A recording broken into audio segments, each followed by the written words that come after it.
அஸ்ஸலாமு அலைக்கும். இன்றைக்கி ஒரு சூப்பரான விலாகோடு வந்தாச்சு. இந்த விலாக் ஃபுல்லாகவே குக்கிங் ரெசிபீஸ் தான் உங்களுக்கு இருக்கும்.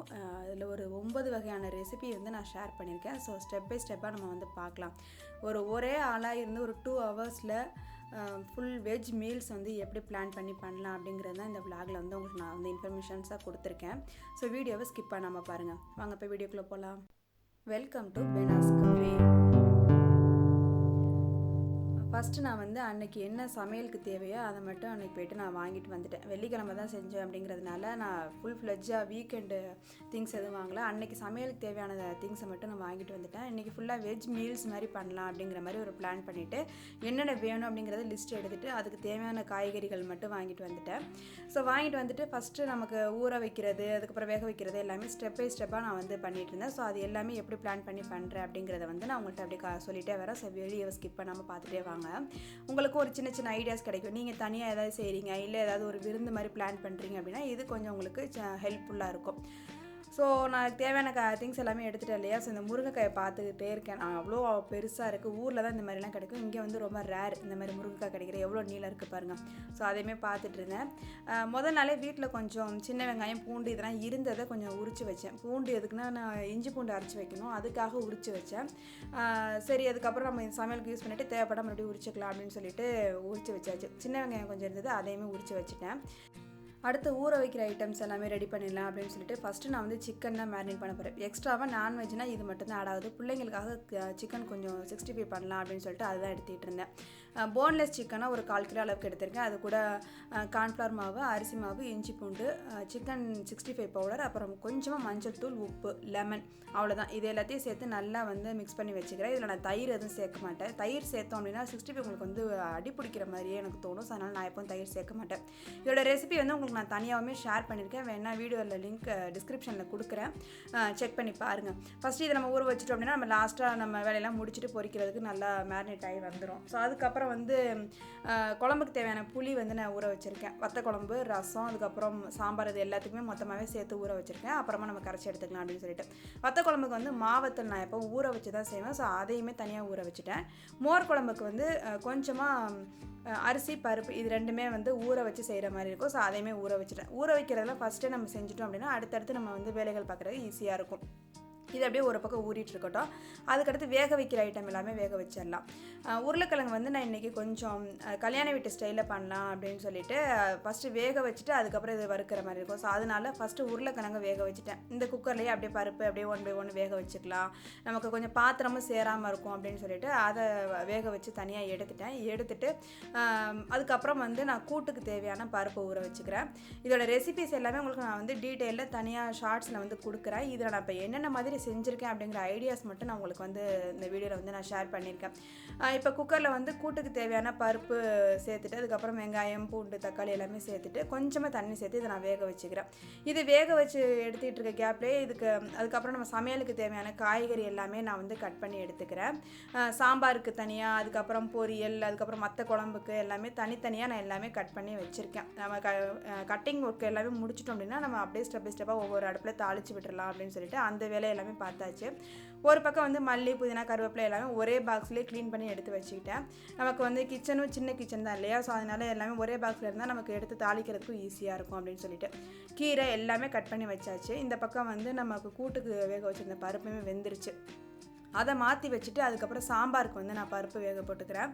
சாம்பாருக்கு பருப்பு வேக வச்சுட்டு அதுக்கப்புறம் மற்ற அடுப்புலையுமே மற்றதை தாளித்து விட்டுலாம் அப்படின்னு சொல்லிட்டு பருப்பு வெந்துருச்சு அப்படின்னா நம்ம அடுத்தடுத்து வேலைகள் பார்க்க ஈஸியாக இருக்கும் இல்லையா. ஸோ அதனால் இதுக்கு தேவையான வெங்காயம், தக்காளி, பூண்டு எல்லாமே ஒன்றா சேர்த்து வேக வச்சுட்டு அதுக்கப்புறம் நம்ம காய் தனியாக வேக வச்சு தான் நான் சாம்பார் செய்வேன். ஸோ அந்த மாதிரி நான் வேக வைக்கிறதுக்காக ஃபஸ்ட்டு பருப்பு மட்டும் வேக வச்சுக்கிறேன். மாதிரி ஊற வைக்கிறது, வேக வைக்கிறது எல்லாமே நம்ம பிளான் பண்ணிட்டோம் அப்படின்னா அடுத்தடுத்து நம்ம தாளித்து விடுறது, அதுக்கப்புறம் அடுத்தடுத்த ரெசிபிஸ் பண்ணுறதுக்கு நமக்கு ஈஸியாக இருக்கும். இது தனியாக உங்களுக்கு சிக்கிக்கிட்டு இல்லாமல் இருக்கும். நான் கரெக்டாக ஒரு 10:30 மணிக்கு இந்த வேலைகள்லாம் செய்ய ஆரம்பித்தேன். 12:30 மணிக்கெல்லாம் ஃபுல்லாக எல்லா வேலையுமே முடிஞ்சிருச்சு. ஒரே ஆளாக இருந்து நம்ம கரெக்டாக பிளான் பண்ணிட்டோம் அப்படின்னா நமக்கு வேலை ரொம்ப ஈஸியாகவே முடிஞ்சிடும். சும்மா சின்னதாக ஒரு ஆசை வந்துருச்சு, வெஜ் மீல்ஸ் மாதிரி ஃபுல்லாகவே ரெடி பண்ணி சாப்பிட்லாம். ஹோட்டலெல்லாம் போனால் நம்ம வெஜ் மீல்ஸ் சாப்பிட்டா எவ்வளோ நல்லா சூப்பராக சாட்டிஸ்ஃபைங்காக இருக்கும் இல்லையா. ஸோ அந்த மாதிரி ட்ரை பண்ணலாம் அப்படின்னு சொல்லிட்டு இன்றைக்கி பிளான் பண்ணிட்டேன். அப்படியுமே நம்ம ரெசிபி ஷேர் பண்ணாலுமே கொஞ்சம் நல்லா இருக்குமே. என்னோடய ஸ்டைலில் இது எல்லாருக்குமே தெரிஞ்சது தான். என்னோடய ஸ்டைலில் நான் எப்படி பண்ணுவேன் அப்படிங்கிறது தான் நான் உங்களுக்கு இதில் எல்லாம் சொல்லியிருக்கேன். இப்போ வந்து நான் 2 அடுப்புமே பற்ற வச்சுட்டேன். அதில் வந்து ஒன்று வந்து கூட்டுக்கும், ஒன்று வந்து உருளைக்கிழங்குக்கும் தாளித்து விடலாம் அப்படின்னு சொல்லிட்டு ஃபஸ்ட்டு கூட்டு தான் தாளித்து விட்டேன். அதுக்கு கடுகு, உளுந்தம் பருப்பு, கருவேப்பிலை, வெங்காயம் எல்லாமே போட்டு வதக்கிட்டு அதுக்கப்புறம் சொரக்காய் கூட்டு தான் இன்றைக்கி செய்யணும். ஸோ அதனால் சொரக்காய் வந்து குட்டி குட்டியாக கட் பண்ணி நான் வந்து குக்கரில் வேக வச்சுக்கிறேன். குக்கரில் வேக வச்சுட்டோம் அப்படின்னா நமக்கு கொஞ்சம் ஈஸியாக சீக்கிரம் வெந்துடும் இல்லையா? ஸோ அதனால் இந்த பக்கம் வந்து உருளைக்கிழங்குக்கும் தாளித்து விட்டுட்டேன். கடுகு, உளுந்தம் பருப்பு, கருவேப்பிலை சேர்த்துட்டு நல்லா பூண்டு நச்சுட்டு சேர்த்துறேன். இது கூட பொடியாக கட் பண்ண வெங்காயம் சேர்த்து நல்லா செவக்க வதக்கிடணும். நல்லா வந்து உங்களுக்கு கலர் நல்லா சேஞ்ச் ஆகி நல்லா செவக்க வதக்கணும். அப்போ நல்ல ஒரு கேரமல் டேஸ்ட் இருக்கும். அப்போ தான் வந்து இந்த உருளைக்கிழங்கு வறுவல் டேஸ்ட் நல்லாயிருக்கும். இதோட ரெசிபி நான் வந்து தனியாகவே உங்களுக்கு வீடியோ போட்டிருக்கேன். அதோட லிங்க்குமே நான் கொடுக்குறேன். நீங்கள் வந்து செக் பண்ணி பாருங்கள். இந்த பக்கம் வந்து சொரக்காய்க்கு தேவையான உப்பு, அப்புறம் உருளைக்கிழங்குக்கு தேவையான உப்பு எல்லாமே தனித்தனியாக சேர்த்துட்டு ரெண்டும் வெந்துக்கிட்டு இருக்க கேப்லேயே அந்த பக்கம் வந்து நான் சாம்பாருக்கு வந்து காய் வேக வைக்கிறதுக்காக ஒலை வச்சுருக்கேன். தண்ணி சூடானதுக்கப்புறம் காய் சேர்த்துக்கணும். கூட்டுக்கு வந்து சொரக்காய் நல்லா வதங்கினதுக்கப்புறம் கொஞ்சமாக மஞ்சத்தூள் சேர்த்து கொஞ்சமாக தண்ணி சேர்த்து இதை குக்கரில் ஒரு 2 விசில் வச்சுட்டோம் அப்படின்னா கூட்டுக்கு சொரக்காய் நல்லா வெந்து வந்துடும். இந்த பக்கம் வந்து சாம்பார் தண்ணி வச்சுருந்தேன் இல்லையா? அதில் வந்து வீட்டில் அரைச்ச சாம்பார் பொடி தான் சேர்த்துருந்தேன். அதில் வந்து கொஞ்சமாக உப்பு சேர்த்து கொதிச்சதுக்கப்புறம் நான் இன்றைக்கி வந்து கத்திரிக்காய், முருங்கைக்காய், அப்புறம் மாங்காய், கீரை வாங்கியிருந்தேன் இல்லையா? ஸோ அதோட தண்டு கொஞ்சம் நல்லா பெருசாக இருந்தது. ஸோ அதையுமே வந்து சேர்த்துக்கிட்டேன். மாங்காய் மட்டும் இப்போ சேர்க்கல, பருப்பு சேர்க்கும் போது சேர்த்துக்கலாம், இல்லைனா வந்து மாங்காய் ரொம்ப குழஞ்சிரும் அப்படின்னு சொல்லிட்டு அதை ஒரு பக்கம் வேக வச்சுட்டேன். இன்னொரு அடுப்பில் வந்து கீரையுமே தாளித்து விட்டாச்சு. கீரை வந்து நான் இன்றைக்கி பொரியல் மாதிரி தான் பண்ணுறேன், சாறு மாதிரி செய்யலை. ஸோ அதனால் அது ஒரு பக்கம் தாளித்து விட்டுட்டு இந்த பக்கம் வந்து வெங்காயம், உருளைக்கிழங்கு நல்லா வதங்கி வந்துருச்சு இல்லையா? ஸோ அதுக்கு வந்து மசாலா வந்து மஞ்சத்தூள், மிளகாத்தூள் மட்டும்தான், வேறு எதுவுமே கிடையாது. இதை லைட்டாக எண்ணெயில் வதக்கி விட்டுட்டு அதுக்கப்புறம் நம்ம வேக வச்சுருந்தோம் இல்லையா உருளைக்கிழங்கு, அதை வந்து கொஞ்சம் பெரிய பெரிய பீசஸாக கட் பண்ணிக்கணும். அப்போ தான் வந்து இதுக்கு நல்லாயிருக்கும். நமக்கு ரொம்ப வந்து குழஞ்சி போகாமல் இருக்கும். நம்ம குட்டியாக கட் பண்ணோம் அப்படின்னா ரொம்ப குழஞ்ச மாதிரி ஆயிடும். ஏன்னா நம்ம ஏற்கனவே வேக வச்சுருக்கோம் இல்லையா? ஸோ அதனால் அது எண்ணெய் பிரிஞ்சு வர கேப்லேயே இந்த கீரைக்கு வதக்கி விட்டதை வந்து வெங்காயம் வதங்கிருச்சு. ஸோ அதனால் கீரையை சேர்த்துட்டு இதையுமே வேக வச்சுக்கிறேன். கீரை வந்து நமக்கு பச்சை நிறம் மாறாத அளவுக்கு வேக வச்சு எடுத்துக்கணும். வெந்திருக்கணும், ஆனால் கலர் சேஞ்ச் ஆகக்கூடாது. ஸோ அந்த மாதிரி தான் வேக வச்சு எடுக்கணும். அப்போ தான் கீரை டேஸ்ட்டு நல்லாயிருக்கும். ஸோ அதை நான் சிம்லேயே வச்சு கொஞ்சம் சுருளை வதங்கினதுக்கப்புறம் அதுக்கு வந்து நான் உப்பு சேர்த்து வேக வச்சுக்குவேன். இந்த பக்கம் உருளைக்கிழங்குமே சேர்த்தாச்சு. உருளைக்கிழங்கு சேர்த்துட்டு நல்லா வந்து மிக்ஸ் பண்ணி விட்டு நம்ம கொஞ்சம் மீடியம் ஃப்ளேமில் வச்சு வேக வைக்கணும். அப்போ தான் வந்து உங்களுக்கு நல்லாயிருக்கும், முருகலாக வர்ற மாதிரி இருக்கும். இந்த மசாலாக்காக கொஞ்சமாக தண்ணி தெளித்து விட்டுட்டேன். தண்ணி ஊற்றிடக்கூடாது. ஏற்கனவே உருளைக்கிழங்கு வேக வச்சுருக்கோம், வெங்காயமும் நல்லா வதங்கிடுச்சு. அதனால் நீங்கள் வந்து தண்ணி சும்மா லைட்டாக தெளித்தாலே போதும். உங்களுக்கு அந்த மசாலா வந்து உருளைக்கிழங்குல வந்து சார்ந்து வர்றதுக்காக மட்டும்தான். இந்த பக்கம் கீரையும் நல்லா வதங்கி வந்துருச்சு. இப்போ இதில் கொஞ்சமாக தண்ணி தெளித்து விட்டு உப்பு சேர்த்து லைட்டாக வேக வச்சுக்கிட்டோம் அப்படின்னா கரெக்டாக உங்களுக்கு ஒரு 10 நிமிஷத்துலேயே கீரை நல்லா வதங்கி வெந்து வந்துடும். கீரையை வந்து மூடி வச்சு வேக வைக்கக்கூடாது அப்படின்னு சொல்கிறாங்க. சாரி, வாய் குளருது. வேக வச்சா என்ன நடக்கும் அப்படிங்கிறது எனக்கு தெரியல. சம்டைம்ஸ் நான் மூடி வச்சு வேக வைப்பேன், சம்டைம் அப்படியே திறந்து வச்சு தான் வேக வைப்பேன். நம்மளுடைய வேலையை பொறுத்து. மூடி வச்சா கொஞ்சம் வேலை சீக்கிரம் முடியும் அப்படிங்கிற மாதிரி எனக்கு தோணும்.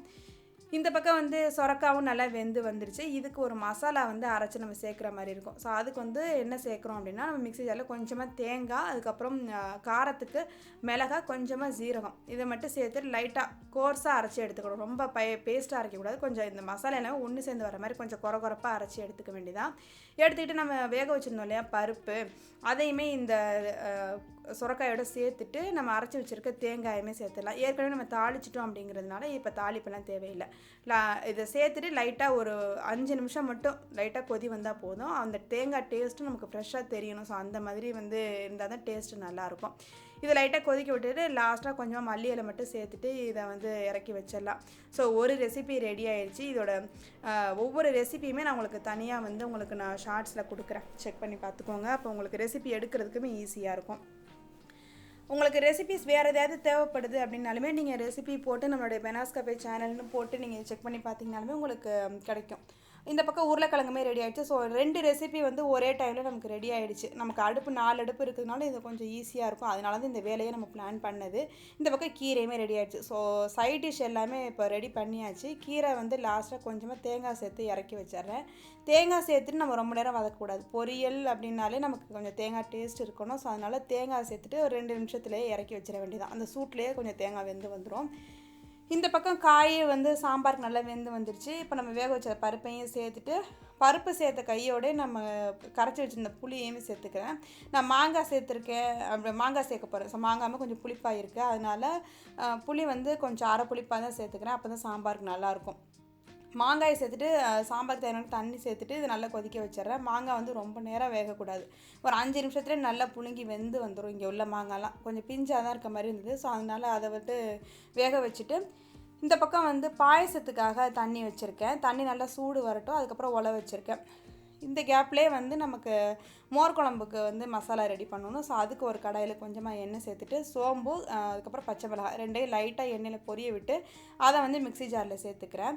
சேர்த்துட்டு நம்ம முன்னாடியே இப்போ அரிசியும் பருப்பு ஊற வச்சிருந்தோம் இல்லையா, அதையுமே சேர்த்து இதை வந்து கொஞ்சம் குறகுறப்பாக அரைச்சிக்கணும். இந்த மசாலா வந்து மோர் குழம்புக்கு நல்ல ஃப்ளேவர் கொடுக்கும், நல்ல டேஸ்ட்டாக இருக்கும். மோர் குழம்பு நீங்கள் இந்த மாதிரி ட்ரை பண்ணதில்லை அப்படின்னா கண்டிப்பாக ட்ரை பண்ணி பாருங்கள், ரொம்பவே பிடிக்கும்.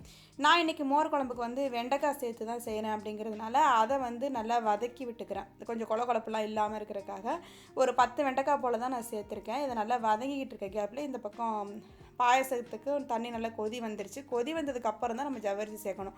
நம்ம முன்னாடியே ஜவ்வரிசி சேர்த்துட்டோம் அப்படின்னா ரொம்ப கொலன்னு இருக்கும். நான் இன்றைக்கி வந்து பெரிய ஜவ்வரிசி தான் எடுத்திருக்கேன். ஜவ்வரிசி சேர்த்துட்டு கொஞ்சம் அப்படியே மூடி வச்சு வேக வச்சிடுறேன். அதுக்கப்புறம் இந்த பக்கம் உலையுமே நல்லா கொதிச்சிருச்சு. ஸோ அரிசியை சேர்த்துட்டு அந்த பக்கம் சோறு வெந்துக்கிட்டு இருக்கும் இல்லையா, ஸோ இந்த கேப்பில் வந்து வெண்டைக்காய் நல்லா வதங்கி வந்துச்சு. அது கூட கொஞ்சமாக உப்பு சேர்த்து லைட்டாக தண்ணி தெளித்து அதை மூடி வச்சிடுறேன் வெண்டைக்காய் கொஞ்சம் வேகிறதுக்காக. இப்போ குழம்புக்கு தேவையான தயிர் வந்து புளிப்பு இல்லாமல் எடுத்திருக்கேன். நமக்கு தேவையான அளவுக்கு நம்ம தயிர் எடுத்துக்கலாம். அது கூட கொஞ்சமாக மஞ்சத்தூள் சேர்த்து நல்லா கட்டி இல்லாமல் நல்லா பீட் பண்ணி எடுத்துக்கிட்டு நம்ம அரைச்சி வச்சுருக்கோம் இல்லையா அந்த அரிசி பேஸ்ட்டு அதை வந்து நம்ம சேர்த்துக்கலாம். சேர்த்துட்டு கொஞ்சமாக தண்ணி சேர்த்து நான் அலசி மிக்ஸ் பண்ணி வச்சுருக்கேன். இப்போ வந்து வெண்டைக்காய் கொஞ்சம் நல்லா வதங்கி வெந்து வந்துருச்சு. இந்த டைமில் வந்து நம்ம அரைச்சி வச்சுருக்கோம் இல்லையா அந்த பேஸ்ட்டை வந்து நம்ம இதில் சேர்த்துட வேண்டியதான். வெண்டைக்காய் நல்லா வெந்ததுக்கப்புறம் தான் நம்ம அந்த பேஸ்ட்டை சேர்க்கணும். நம்ம முன்னாடியே சேர்த்துட்டோம் அப்படின்னா நமக்கு வந்து வெண்டைக்காய் வேகாது. ஏன்னா அதை நம்ம ரொம்ப நேரம் கொதிக்க வைக்கக்கூடாது. இப்போ இந்த பக்கம் வந்து நான் வத்த குழம்புக்கு தாளிக்க ஆரம்பிச்சிடறேன். வத்த குழம்புக்கு வந்து நல்லெண்ணெய் சேர்த்து தாளித்தா தான் உங்களுக்கு டேஸ்ட் நல்லா சூப்பராக இருக்கும். ஸோ வத்த குழம்புக்கு வந்து நல்லெண்ணெய் சேர்த்துட்டு அது கூட கொஞ்சமாக ஜீரகம் சேர்த்து வெந்தயம் சேர்த்துட்டு அதை நான் பொரிய விட்டுறேன். இன்றைக்கி நான் வந்து மணத்தக்காளி வத்தல், சுண்டை வத்தல், அதுக்கப்புறம் மாங்காய் வத்தல் இது சேர்த்து தான் வத்த குழம்பு செய்கிறேன். நிறைய பேர் வந்து பொரித்து எடுத்துட்டு அதுக்கப்புறம் தாளிப்பாங்க. நான் வந்து அப்படியே தாளித்து விட்டுருவேன். ஸோ அதுதான் உங்களுக்கு டேஸ்ட் நல்லா உங்களுக்கு அந்த வாசம்லாம் அந்த குழம்புல நல்லா இறங்கி வர்ற மாதிரி இருக்கும். அதனால் சுண்டக்காய் வத்தல், மணத்தக்காளி வத்தல் ரெண்டுமே சேர்த்து நல்லா பொரிஞ்சு வந்ததுக்கப்புறம் வெங்காயம், பூண்டு ரெண்டையுமே நான் முழுசாகவே சேர்த்துக்கிறேன். நம்ம சாப்பிடும்போது எடுத்து சாப்பிட்றதுக்கு நல்லா டேஸ்ட்டாக இருக்கும். வெங்காயம் பூண்டு வதங்கிட்டு இருக்கட்டும். இந்த பக்கம் வெண்டைக்காய் நல்லா வெந்து வந்துருச்சு. இப்போ நம்ம அரைச்சி வச்சுருக்க பேஸ்ட்டை வந்து இதில் வந்து சேர்த்துடலாம். இதில் வந்து நம்ம சேர்த்துட்டு ரொம்ப நேரம் வந்து அதை கொதிக்க விடக்கூடாது. நம்ம ரசத்துக்கெலாம் நுர கூட்டி வரும்போதே ஆஃப் பண்ணிடுவோம் இல்லையா, ஸோ அந்த மாதிரி வந்து ஆஃப் பண்ணிடணும். ஏன்னா தயிர் வந்து உங்களுக்கு திரண்ட மாதிரி ஆயிரும். அதனால் லைட்டாக நுர கூட்டி வரும்போதே நீங்கள் ஆஃப் பண்ணிக்கோங்க. இன்றைக்கி நான் மஞ்சத்தூள் வந்து கொஞ்சம் கம்மியாக தான் சேர்த்துட்டேன். இன்னும் கொஞ்சம் கலராக இருந்தால் நல்லாயிருக்கும் பார்க்குறதுக்கு. இதை அப்படியே லைட்டாக அப்படியே சிம்லே வச்சிடலாம். ஏன்னா நம்ம வந்து அரிசியும் பருப்பும் வந்து பச்சையாக தான் சேர்த்துருக்கோம் இல்லையா, அதனால் சிம்லே வச்சோம் அப்படின்னா கொஞ்சம் வெந்து உங்களுக்கு கொதி வர்றதுக்கு கரெக்டாக இருக்கும். இந்த பக்கம் வெங்காயம், பூண்டு எல்லாமே வத்த குழம்புக்கு நல்லா வதங்கி வந்துருச்சு. இப்போ கலருக்காக கொஞ்சமாக காஷ்மீர் மிளகாய்த்தூள் சேர்த்துக்கிறேன். நம்ம வந்து குழம்பு மிளகாய்த்தூள் தான் சேர்க்க போகிறோம். அதனால் காஷ்மீர் மிளகாய்த்தூள் கொஞ்சமாக சேர்த்துக்கிறேன். குழம்பு மிளகாய்த்தூள் ஏற்கனவே உங்களுக்கு வந்து காரம்லாம் இருக்கும் இல்லையா, ஸோ அதனால வந்து நான் அது கம்மியாக தான் சேர்த்துக்கிறேன். நமக்கு குழம்புக்கு தேவையான அளவுக்கு நம்ம தூள் சேர்த்துக்கலாம். நான் வந்து ஒரு 2 டேபிள் ஸ்பூன் அளவுக்கு சேர்த்துருக்கேன். சேர்த்துட்டு இப்போ நம்ம கரைச்சி வச்சுருக்க புளியையுமே சேர்த்துடலாம். புளி சேர்த்துட்டு நல்லா கொதிக்க விட வேண்டியதான். வத்த குழம்பு ரொம்ப ஈஸி, ரொம்ப ஈஸியான குழம்புனா இதுதான். நம்ம 2-3 நாளானாலுமே வச்சு நல்லா சாப்பிட்லாம். நான் கலருக்காக கொஞ்சமாக மஞ்சள்தூள் சேர்த்துக்கிறேன். அதுக்கப்புறம் நம்ம ஊற வச்சுருந்தா மாங்காய் வத்தலையும் தண்ணியை வடிச்சிட்டு சேர்த்துக்கிறேன். மாங்காய் வத்தல் வந்து நான் ஊற வச்சு ஏன் சேர்க்குறேன் அப்படின்னா அது கொஞ்சம் நல்லா சாஃப்டாக இருக்கும், வேகிறது சீக்கிரமாக வெந்துடும். நம்ம நல்லா காய வச்சுருக்கிறதுனால அது உங்களுக்கு குழம்புல டேரெக்டாக சேர்த்தோம் அப்படின்னா அந்தளவுக்கு வேகாது. அது கூடயே வந்து இப்போ குழம்பு வந்து நமக்கு வத்த குழம்புல வந்து கடை வத்தல் தான் சேர்த்துருக்கேன் இல்லையா, ஸோ அதனால வந்து உங்களுக்கு உப்பு கொஞ்சம் கூடுதலாகவே தெரிகிற மாதிரி இருக்கும். அதனால் நான் குழம்புல உப்பே சேர்க்கலை. அந்த வத்தலில் இருந்த உப்பே எனக்கு வந்து கரெக்டாக இருந்துச்சு. அதுக்கடுத்து வந்து ரசத்துக்கு வந்து நான் மிளகு, ஜீரகம், பூண்டு எல்லாமே சேர்த்து கோர்ஸாக அரைச்சி எடுத்துக்கிட்டு புளி இருந்துச்சு இல்லையா, ஸோ அதில் வந்து தக்காளி பழத்தை நல்லா கையில் கரைச்சி விட்டுக்கிறேன். ரசத்துக்கு வந்து நீங்கள் தக்காளி மிக்சியில் அடித்து சேர்க்குறத விட கையில் கரைச்சி சேர்க்குறீங்க அப்படின்னா தான் உங்களுக்கு டேஸ்ட்டு சூப்பராக இருக்கும்.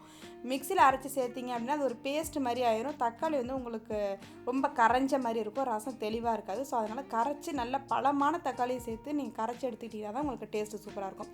இது கூடவே கொஞ்சமாக மல்லி இலையும் சேர்த்துக்கிட்டேன். இப்போ வந்து ரசம் தாளிச்சிடலாம்.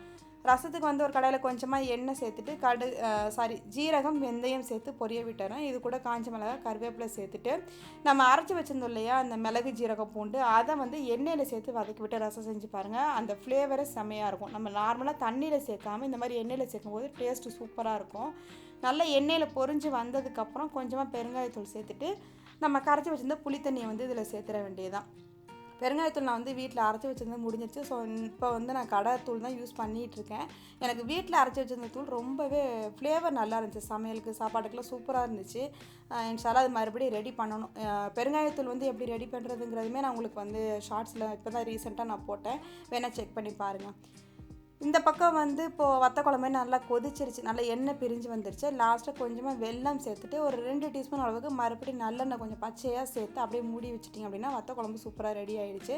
ரசம் வந்து ஒரு பக்கம் கொதிச்சிக்கிட்டு இருக்குது, அதை அப்படியே நான் சிம்மில் வச்சுருக்கேன். லைட்டாக நுர கூட்டி வந்ததுக்கப்புறம் ரசமுமே ஆஃப் பண்ணிடலாம். ஸோ மேக்ஸிமம் எல்லா ரெசிபியுமே ரெடி ஆகிடுச்சு. மோர் குழம்பு சாம்பார் மட்டும் தாளிக்கிற மாதிரி இருக்கும். ஸோ அதுக்கு வந்து நம்ம மோர் குழம்புக்கு வந்து நுர கூட்டி வந்ததுக்கப்புறம் மோர் குழம்பு நான் வந்து இறக்கி வச்சுட்டேன். இப்போ வந்து அதுக்கு தாளிப்பு கொடுத்துடலாம். கொஞ்சமாக எண்ணெய் சேர்த்துட்டு கடுகு உளுந்த பருப்பு, கருவேப்பிலை, காஞ்ச மிளகாய், கொஞ்சமாக பெருங்காயத்தூள் சேர்த்துட்டு நல்லா வந்து உங்களுக்கு பொரிஞ்சு வந்ததுக்கப்புறம் குழம்புல சேர்த்துட்டோம் அப்படின்னா நல்லா ஃப்ளேவர் நல்லாயிருக்கும். மோர் குழம்புக்கு வந்து நீங்கள் லாஸ்ட்டாக தாளித்த போது தான் உங்களுக்கு டேஸ்ட்டும் சூப்பராக இருக்கும், நமக்கு சாப்பிட்றதுக்குமே ஃப்ளேவராக இருக்கும். அந்த பெருங்காயத்தூள் வாசனையோடு நல்லா சூப்பராக இருக்கும். இதை தாளிச்சுட்டு அப்படியே அதே பேன்லேயே வந்து நமக்கு சாம்பாருமே தாளிச்சிடலாம். சாம்பாருக்கு வந்து நான் என்ன செய்வேன் அப்படின்னா கொஞ்சமாக சீரகம், வெந்தயம் சேர்த்து பொரிய விட்டுட்டு சின்ன வெங்காயம் சேர்த்து தான் தாளிப்பேன். ஸோ சின்ன வெங்காயமே உங்களுக்கு வந்து நல்லா பொன்னிறமாக வதங்கி வரணும். உங்களுக்கு வெள்ளையாக இருக்குது அப்படின்னா உங்களுக்கு அந்தளவுக்கு நல்லா இருக்காது. நல்ல பொன்னிறமாக வதங்கி வந்துச்சு அப்படின்னா உங்களுக்கு சாம்பாரில் ஃப்ளேவர் நல்லாயிருக்கும். நல்லா இந்த அளவுக்கு வதக்கி வரணும். இது கூடவே கொஞ்சமாக கருவேப்பிலையும் சேர்த்துருக்கேன். நல்லா வதங்கி வந்ததுக்கப்புறம் லாஸ்ட்டாக கொஞ்சமாக மிளகாத்தூள் சேர்த்து நீங்கள் எண்ணெயில் கிண்டி விட்டுட்டு அதுக்கப்புறம் சேர்த்து பாருங்களேன், அந்த சாம்பார் கலரே பார்க்கவே நல்லா டெம்டிங்காக இருக்கும். ஸோ நான் வந்து இதை நல்லா வதக்கி விட்டுட்டு இதையுமே சேர்த்துட்டு ஒரு கொதி மட்டும் கொதிக்க வச்சு சாம்பாரை வந்து நான் இறக்கி வச்சுக்கிறேன். அப்போ தான் வந்து உங்களுக்கு அந்த பச்சை வாசம் எதுவும் இல்லாமல் இருக்கும். அதனால் ஒரு கொதி மட்டும் கொதிக்க வச்சுக்கலாம். இப்போ வந்து சாம்பாருமே தாளிச்சாச்சு. ஸோ எல்லா ரெசிபியுமே முடிஞ்சிருச்சு. லாஸ்ட்டாக வந்து நமக்கு பாயசம் மட்டும் தான் பெண்டிங். பாயசத்துக்கு வந்து நமக்கு ஜவ்வரிசி வந்து ஒரு பக்கம் வெந்துக்கிட்டு இருக்குது. அது வெந்ததுக்கப்புறம் நம்ம வந்து சேமியா சேர்த்து அதையுமே ரெடி பண்ண ஆரம்பிச்சிடலாம். நான் வந்து பாயசம் ஜவ்வரிசி வேக வச்சுட்டு அதுக்கப்புறம் வந்து ஒரு பக்கம் பாலுமே வச்சுட்டேன். எல்லா அடுப்பு கிளியர் ஆனதுக்கப்புறம் பால் ஒரு பக்கம் கொதிக்க வச்சுருக்கேன். பால் வந்து கொதிக்க வச்சு கொஞ்சம் ஆறணும். அதுக்கப்புறம் நம்ம பாயசத்தில் சேர்த்தோம் அப்படின்னா உங்களுக்கு வந்து பாயசம் நல்லா கொஞ்சம் தெளிவாக இருக்கும். ஜவ்வரிசி நல்லா வெந்து வந்துருச்சு. இப்போ லாஸ்ட்டாக வந்து நான் வந்து வறுத்த சேமியா தான் சேர்த்துக்கிறேன். சேமியா வந்து கம்மியாக தான் சேர்க்கணும். உங்களுக்கு கொஞ்சம் சேர்த்தாலுமே நல்லா உங்களுக்கு ஊறி நிறையா வந்துடும். ஸோ அதனால் நான் கம்மியாக தான் சேர்த்துருக்கேன். இதை வந்து ஒரு 5 நிமிஷத்துலேயே நல்லா வெந்து வந்துடுது. உங்களுக்கு குச்சி சேமியா நல்லா ரொம்ப குட்டி குட்டி சேமியாவாக இருக்கும் பாயசத்துக்கு உள்ளதுனால. அதனால் உங்களுக்கு சீக்கிரமே வெந்து வந்துடும். நல்லா ஒரு 5 நிமிஷத்தில் வெந்ததுக்கப்புறம் நம்ம எப்பவும் போல் சுகர் சேர்த்துக்க வேண்டியதான். நான் இன்றைக்கி வந்து வெல்லம் சேர்க்கணும் அப்படிங்கிற மாதிரி பிளான் பண்ணியிருந்தேன். சரி வேணாம், பால் பாயசம் மாதிரி நல்லா வெள்ளையாகவே இருக்கட்டும் அப்படிங்கிறதுனால நான் இன்றைக்கி வந்து ஜீனி தான் சேர்த்துருக்கேன். இனிப்பு எடுத்து கொடுக்குறக்காக ஒரு பிஞ்சு மட்டும் உப்பு சேர்த்துட்டு நல்லா கரைஞ்சி வந்ததுக்கப்புறம் இந்த பால் கொஞ்சம் ஆறி இருந்துச்சு இல்லையா, அதில் ஒரு பாதியை மட்டும் சேர்த்துக்கிறேன். சேர்த்துட்டு கொஞ்சம் அந்த டேஸ்ட்டு சேர்ந்து வர்றதுக்காக இது நல்லா இப்போது அப்படியே வெந்து ஆற வச்சு இறக்கி வச்சுட்டோம் அப்படின்னா நமக்கு நம்ம சாப்பிடும்போது மறுபடியும் அந்த பால் கொஞ்சம் ஆட் பண்ணோம் அப்படின்னா உங்களுக்கு பாயசம் நல்லா தெளிவாக இருக்கும். ரொம்ப சதன்னு சேர்ந்த மாதிரி இருக்காது. உங்களுக்கு முன்னாடியே பால் ஊற்றியே நீ வேக வச்சிங்க அப்படின்னா ஆறி வரும்போது அந்த பாயசம் உங்களுக்கு கொஞ்சம் கேசரி மாதிரி கொஞ்சம் திக்காக இருக்க மாதிரி இருக்கும். ஸோ இந்த மாதிரி பாலை வந்து லாஸ்ட்டாக சேர்த்து பாருங்கள், டேஸ்ட் நல்லா சூப்பராக இருக்கும். அவ்வளோதான், இப்போ பாயசமும் ரெடி ஆகிடுச்சு. லாஸ்ட்டாக அதுக்கு வந்து கொஞ்சம் முந்திரி திராட்சை வந்து நெய்யில் வதக்கி விட்டு அதையுமே சேர்த்துட்டேன். எனக்கு வந்து ஏலக்காய் தூள் இல்லை அப்படிங்கிறதுனால அதையுமே பிச்சுட்டு அந்த நெய்யில் வந்து நான் சேர்த்து பொரிய விட்டுட்டேன். ஸோ அந்த ஃப்ளேவருக்காக. அவ்வளோதான், இதை அப்படியே மிக்ஸ் பண்ணி வச்சாச்சு. ஒரு பக்கம் சோறுமே வெந்துருச்சு, அது எல்லாமே வடிச்சாச்சு, எல்லா வேலையும் முடிஞ்சிருச்சு. இப்போ லாஸ்ட்டாக வந்து அப்பளம் பொரிச்சிட்டு அதுக்கப்புறம் அதிலே வந்து நம்ம சிக்கனே பொரித்து எடுத்துக்க வேண்டியதுதான். பாயசத்துக்கு இன்றைக்கி வந்து நான் அப்பளம் தான் ரெடி பண்ணியிருக்கேன், வடை எதுவும் செய்யலை. ஸோ அப்பளம் எல்லாத்தையும் பொரித்து எடுத்தாச்சு. சிக்கனுமே நல்லா ஊறி வந்துருச்சு. சிக்கன் வந்து நான் கொடுத்துருக்க மசாலா எல்லாமே நீங்கள் வந்து அதன்படியே சேர்த்து பாருங்கள், ரொம்ப சூப்பராக இருக்கும். நான் இதில் வந்து ஃபுல் ரெசிபி வந்து நான் ஷேர் பண்ணல, அளவுகள் வந்து நான் உங்களுக்கு ஷார்ட்ஸில் வந்து ஷேர் பண்ணுறேன். இது எல்லாமே உங்களுக்கு வந்து நான் தனியாக வீடியோவுமே நான் போட்டிருக்கேன், நீங்கள் அதையுமே வேணால் செக் பண்ணி பாருங்கள், உங்களுக்கு சூப்பராக இருக்கும். நீங்கள் உங்களுக்கு சிக்கன் வேணாம் அப்படின்னா இதே டைப்பில் நீங்கள் காலிஃப்ளவர் வந்து வேக வச்சிங்க அப்படின்னாலுமே உங்களுக்கு மசாலாலாம் உதிராமல் இருக்கும். அதுவுமே நான் வந்து உங்களுக்கு ரெசிபி வந்து முன்னாடியே போட்டிருக்கேன். எல்லாமே உங்களுக்கு எது தேவைப்படுதோ நம்ம சேனல் நேம் போட்டு நீங்கள் ரெசிபி வந்து சர்ச் பண்ணுறீங்க அப்படின்னா உங்களுக்கு ஈஸியாக கிடைச்சிரும். சிக்கன் பாருங்கள் நல்லா சூப்பராக முறுமுறுன்னு இருந்தது. அவ்வளோதான், இன்றைக்கி என்னென்ன டிஷ்ஷஸ்லாம் நான் செஞ்சேன் அப்படின்னு பார்த்துடலாம். இன்றைக்கி வந்து உருளைக்கிழங்கு வறுவல், அதுக்கப்புறம் சுரக்காய் பருப்பு கூட்டு, அடுத்து வந்து கீரை பொரியல், அதுக்கடுத்து சிக்கன் 65 வந்து நம்ம செஞ்சுருக்கோம் இல்லையா, ஸோ அது மட்டும்தான் நான்வெஜ் இதில் சேர்ந்துருக்கு. இதுக்கு பதிலாக நீங்கள் காலிஃப்ளவர், சோயா, அதுக்கப்புறம் மஷ்ரூம் இந்த மாதிரி எது வேணாலுமே செஞ்சுக்கலாம். வெஜ்ஜு ஃபுல்லாகவே வேணும் அப்படிங்கிறாங்க. அதுக்கடுத்து வெண்டைக்காய் சேர்த்து மோர் குழம்பு, கத்திரிக்காய், முருங்கைக்காய், கீரைத்தண்டு, மாங்காய் எல்லாம் சேர்த்து ஒரு சாம்பார், ரசம், அதுக்கப்புறம் வந்து வத்த குழம்பு நல்லா மணக்க எண்ணெய் மிதக்க சூப்பராக இருக்குது. மணத்தக்காளி, சுண்டக்காய் வத்தல் எல்லாம் சேர்த்து ஒரு சூப்பரான ஒரு வத்த குழம்பு. அதுக்கப்புறம் பால் பாயசம், ஜவ்வரிசி சேமியா சேர்த்து பால் பாயசம், அதுக்கப்புறம் அப்பளம், லாஸ்ட்டாக மாம்பழம். சீசனில் மாம்பழம் வாங்காமல் இருக்க முடியுமா, ஸோ அதையுமே வாங்கி வச்சாச்சு. அவ்வளோதான். இதை அப்படியே வந்து ஹோட்டல் ஸ்டைல்லே சர்வ் பண்ணலான்னு சொல்லிட்டு அதே மாதிரியே சூப்பராக பிளேட்டிங்கும் பண்ணி அன்றைக்கி நாங்கள் எங்களோட லஞ்சை முடிச்சிட்டோம். இந்த வீடியோ உங்களுக்கு வந்து இன்ட்ரெஸ்டிங்காக இருந்திருக்கும் அப்படின்னு நான் நினைக்கிறேன். அப்படி இன்ட்ரெஸ்டிங்காக இருந்துச்சு அப்படின்னா மறக்காமல் நம்மளுடைய சேனலை சப்ஸ்கிரைப் பண்ணி சப்போர்ட் பண்ணுங்கள். தேங்க்யூ.